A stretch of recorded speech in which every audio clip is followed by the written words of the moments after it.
Hello বন্ধুরা, আশা করি যে যেখান থেকে আমার ব্লগটি দেখছো তোমরা সকলে খুব ভালো আছো, সুস্থ আছো। আজ হলো শুক্রবার আর এখন সকাল 9:30 বাজে।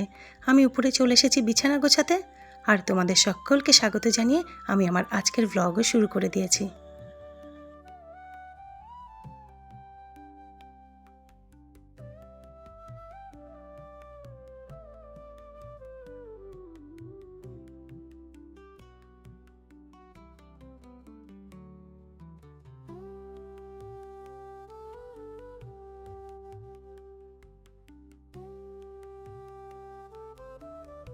বিছানা গোছানোর সাথে সাথে যে অগোছালো জামা কাপড় ছিল না, সকল কিছু গুছিয়ে জায়গা জিনিস তো জায়গায় রেখে দিয়েছি।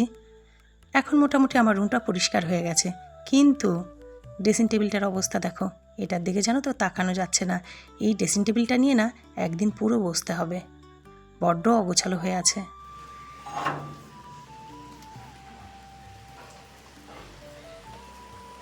রাত থেকেই না বৃষ্টি হচ্ছে, সকালের দিকে একটু কমেছিল, আবার এখন শুরু হয়েছে বৃষ্টি। আর আমাদের চুমকিদি সুযোগ পেয়েছে, হাতছাড়া করে যথারীতি সে কাজে আসেনি। গোটা পাড়ার কাজের লোক এলেও সে কাজে আসেনি। সে ফোন করে জানাবেও না আজকে কাজে আসবে না, আর সে ফোনও ধরবে না। আর চুমকিদি কাজে না আসলেও আমার কাজ তো আমাকে করতে হবে।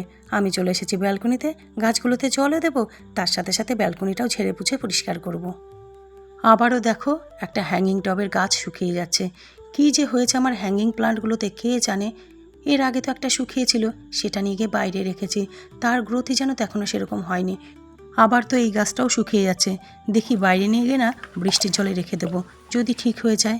এটা হলো পার্পেল হার্ট গাছ, যদিও আমার বাগানে আছে এই গাছ, তবু এটা তো কোনো কথা না।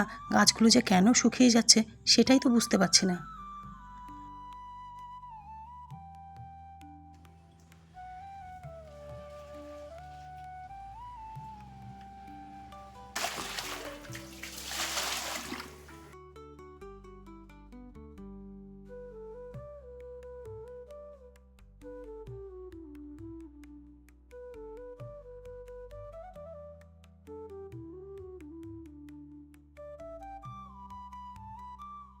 এইখানটাতে রেখে দিলাম। এইখানে না জল, হাওয়া, রোদ্দুর সব কিছুই পাবে। দেখা যাক গাছটা ঠিক হয় নাকি, নইলে তো বাগানে আছেই, সেখান থেকে আবার লাগিয়ে দেবো।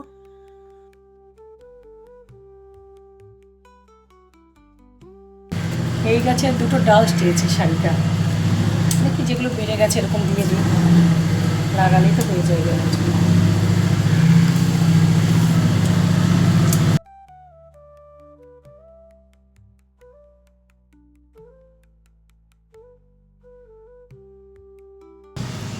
লাগিয়ে দাও, এগুলো ইয়ে হয় না, শুকায় না, হয়ে যাবে। হ্যাঙ্গিং ট্রিটা আচ্ছা ঠিক আছে, আমি যখন ব্যালকনিতে যাব তখন ওটা দিয়ে দেবো। ঠিক আছে।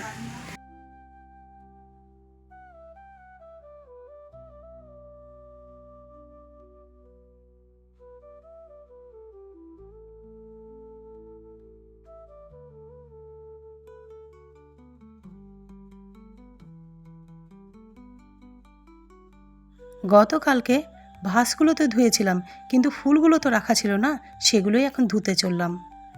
জানো তো, যখন ফুল কিনতে যাই তখন দোকানদার বা অন্য সকলে বলে এই যখন আর্টিফিশিয়াল ফুলগুলো ধোবো না তখন শ্যাম্পু দিয়ে ধুতে হয়। বিশ্বাস করো, আমি শ্যাম্পু দিয়ে ধোয়ার না অনেকবার চেষ্টা করেছি, আমার মতে না সার্ফেই পরিষ্কার হয়, শ্যাম্পুতে তেমন একটা পরিষ্কার হয় না। আর যদি বলো ফুলের কোয়ালিটি খারাপ হয়ে যাওয়া, সেটা বেশি দিন হয়ে গেলে না এমনিতেই নষ্ট হয়ে যায়। নিয়ে চলে এসেছি আমার মাথার তেল, এটা বলতে পারো আমার ফেভারিট তেল। তবে আজকে আমি অনেক কিছু দিতে পারিনি, শুধু কারি পাতা আর একটু গোলমরিচ দিয়ে তেল ফুটিয়েছি।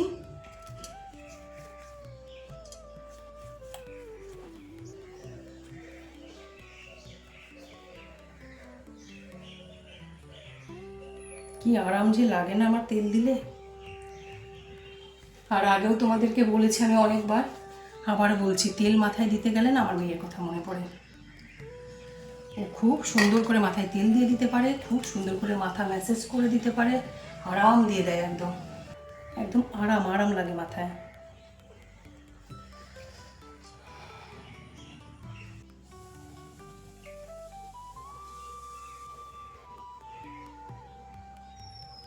10 মিনিটের মতো ফুলগুলোকে ভিজিয়ে রেখেছিলাম, আর সেই সময়টাতে মাথায় তেল দিয়ে এলাম একটু। এখন ফুলগুলো ধোয়া হয়ে গেছে, আর কৌড় করে রেখে দিলাম জল ঝরার জন্যে। দিন 3 আগে, মানে যেদিন আমার ফোনটা খারাপ হয়েছিল, সেদিন টিঙ্কু কুন্তলকে দিয়ে না আবারও দুধকচুর ডাঁটা পাঠিয়েছিল।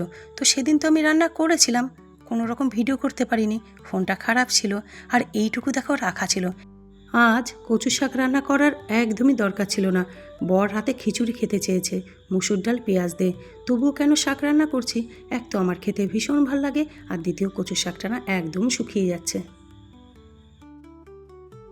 রাতে হবে খিচুড়ি, আর খিচুড়ির সাথে তো একটু চাটনির দরকার হয়ই, তাই না? বানাবো টমেটোর চাটনি, আর তাতে দেবো আমসত্ত্ব। আর বন্ধুরা, এই আমসত্ত্বটা হলো সেই যে মা পাঠিয়েছিল না, সেই আমসত্ত্ব। আমি না একদম আমসত্ত্ব খেতে ভালোবাসি না। বাজারে কেনা আমসত্ত্ব যদি চাটনিতে দেওয়া হয় না, সেটাও আমি খেতে পারি না। কিন্তু মায়ের এই আমসত্ত্ব যদি চাটনিতে দেওয়া হয় না, চাটনির টেস্টটাই না অন্যরকম হয়ে যায়। একমাত্র আমি আমসত্ত্ব, তাও মায়ের আমসত্ত্ব, এই টমেটোর চাটনিতেই খেতে পারি, নইলে আমি আমসত্ত্ব খেতে একদম ভালোবাসি না।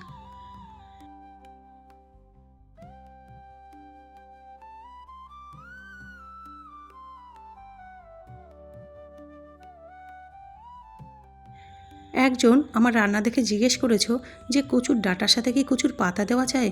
দেখো, আমি নিজেও না অন্যান্য কচু, যেমন সাদা লাল কচু যেগুলো বাজারে পাওয়া যায়, তারপর মান কচুর ডাঁটা, আমি ওই সবের সঙ্গে না কখনোই পাতা দিইনি। কিন্তু এটা তো দুধ কচুর ডাঁটা, আর পাতাগুলো কচি ছিল, আর এই কচুটাতে তো গলা চুলকায় না, তাই জন্যই দিয়েছি।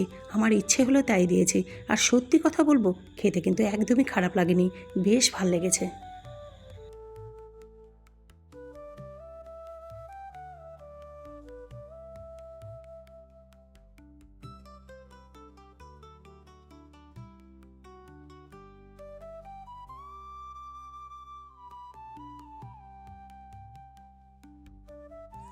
আজ শুক্রবার, আর শুক্রবার মানেই তো আমার গানের ক্লাস থাকে, আর ফিরতে ফিরতে 9টা, 9:15 তো হয়েই যায়। আর সেই কারণেই না রাতের রান্নাটা আমি একটু গুছিয়ে রাখছি, সুবিধা হবে, এসেই ঝট করে রান্না বসিয়ে দিতে পারবো।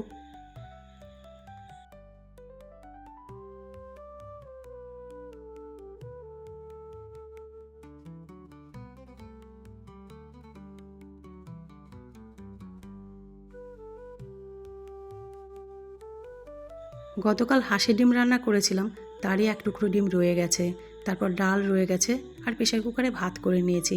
এই কারণেই জানো তো আজকে দুপুরে কিছুই তেমন রান্না করলাম না।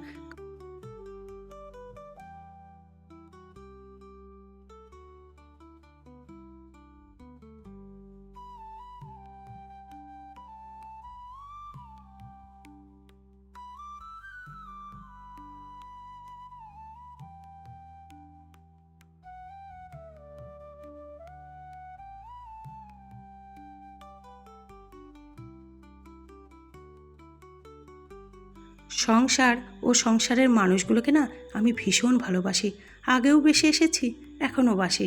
তার সাথে সাথে আমার বলতে একটুও দ্বিধা নেই, আমি নিজেকেও বড্ড ভালোবাসি। তাই যখনই একটু সুযোগ পাই, নিজের জন্যও যত্ন নিই, নিজেকেও খেয়াল রাখি। আমার স্নান পুজো হয়ে গেছে, তবে এখনও খাইনি। পাড়াতে পুজো হচ্ছে, পাড়াতে বলতে আমার পাড়ার মন্দিরে। আচ্ছা, তো কৌশিক অমাবস্যা, তো সেখানে ভোগ রান্না হচ্ছে, পুজোর জোগাড় যন্ত্র হচ্ছে, আমি তো কিছু করতে পারবো না, ওই যে কালো সুচ।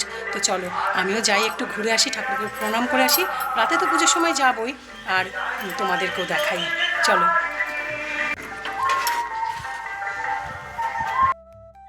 কাজ সেরে আস্তে আস্তে সেই দেরিই হয়ে গেল। মন্দিরের ভোগ রান্না প্রায় কমপ্লিট। এখানেই যে 1 ডেক খিচুড়ি রান্না হচ্ছে, এটা হলেই হয়ে যাবে। আর সন্তু কোন ছোটবেলা থেকেই না ও এইভাবে ভোগ রান্না করে মন্দিরে। ওর মতন পুরুত দ্বিতীয়টি পাওয়া যাবে না, জানো তো। একাই ভোগের জোগাড় করা, একাই পুজোর জোগাড় করে পুজো করা, তারপর পুজো শেষে সকলকে আবার খিচুড়িও দেয়। আমি যদি রাতে আসতে পারি কি, আমি তো আসবই, তখন তোমাদেরকে দেখাবো যে ও কীরকমভাবে পুজোর শেষেও খিচুড়ি দেয় সকলকে। মন্দির থেকে বাড়ি যাচ্ছি, আর বাড়ি যাওয়ার পথে তোমাদেরকে আমাদের সামনেটার বিশ্ববিখ্যাত রাস্তা দেখাচ্ছি। এটা রাস্তা বন্ধুরা, আমরা কিন্তু কোনো গ্রামে থাকি না, শহরেই থাকি। অবস্থা দেখো।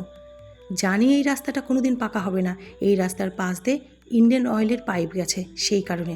তাই জন্য এই অবস্থায় হয়ে থাকবে বলো তো। যে কোনো সময় শুধু রাতে নয়, দিনেও না মানুষ অ্যাক্সিডেন্ট করবে।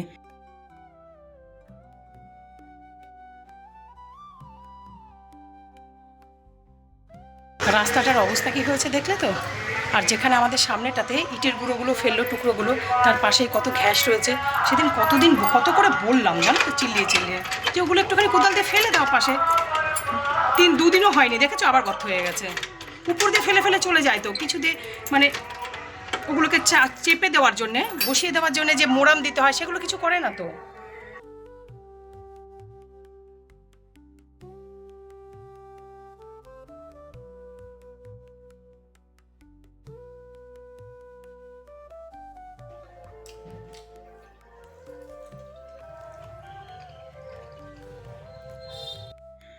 এখন রাত্রি 8:30 বাজে, সন্তু পুজো করছে। পুজো প্রায় হয়েই এলো, আর আমি তো মন্দিরেই আছি। আর বন্ধুরা, দেখে নাও তো আমার বন্ধুদেরকে, মিনা, বাবলি, আর সাথে আমার বোনও আছে। ওদের নাকি আগের দিন ব্লগে বেশি নিতে পারিনি।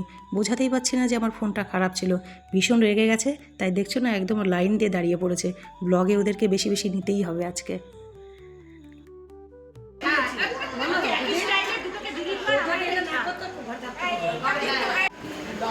ও হ্যাঁ, বললেই হতো। এরা এই দিবাদ্রি গেছিল গাছ নিতে গেছিল।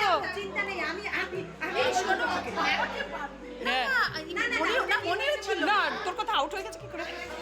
না কি হয়েছে বলো তো, ওটা আমিই বলে যাওয়াটা ঠিক ছিল না তো, হট করে আমি বললাম বলে রিঙ্গেরি রাজি হলো, নালে তো কোনো প্ল্যান নেই। পদ্মর মালাটা কে দিয়েছে? ওই তো বাবলি দিয়েছিস। খুব সুন্দর হয়েছে, ভালো লাগছে না দেখতে? কি ভালো লাগছে দেখতে ওটা। না না, মোট কথা ওই গমলাতে আমি পদ্ম লাগাই, আমিও লাগাবো। আর জল সব একটা মানে পুরো হাত গামলা মাটি ফাটিগুলো দিয়ে সব ঠিক করলি, 3টে স্তর দিবি তার উপর। পুজো তো শেষ, এবার সন্তু বসে গেছে সকলকে প্রসাদ দিতে। যেমন টেওবালাতে বলছিলাম না, সন্তু পুজো শেষে সকলকে নিজে হাতে প্রসাদ দেয়।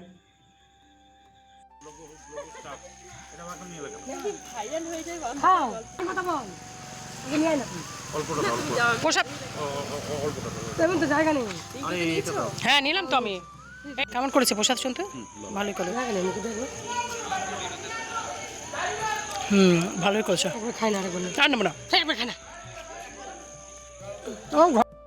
পুজো শেষে প্রসাদ নিয়ে বাড়ি ফিরছি, আর আমি আমার আজকের ব্লগ এখানেই শেষ করছি। তোমরা ভালো থেকো, তোমাদের সঙ্গে আমার আবার দেখা হবে নতুন ব্লগে। Bye, tata.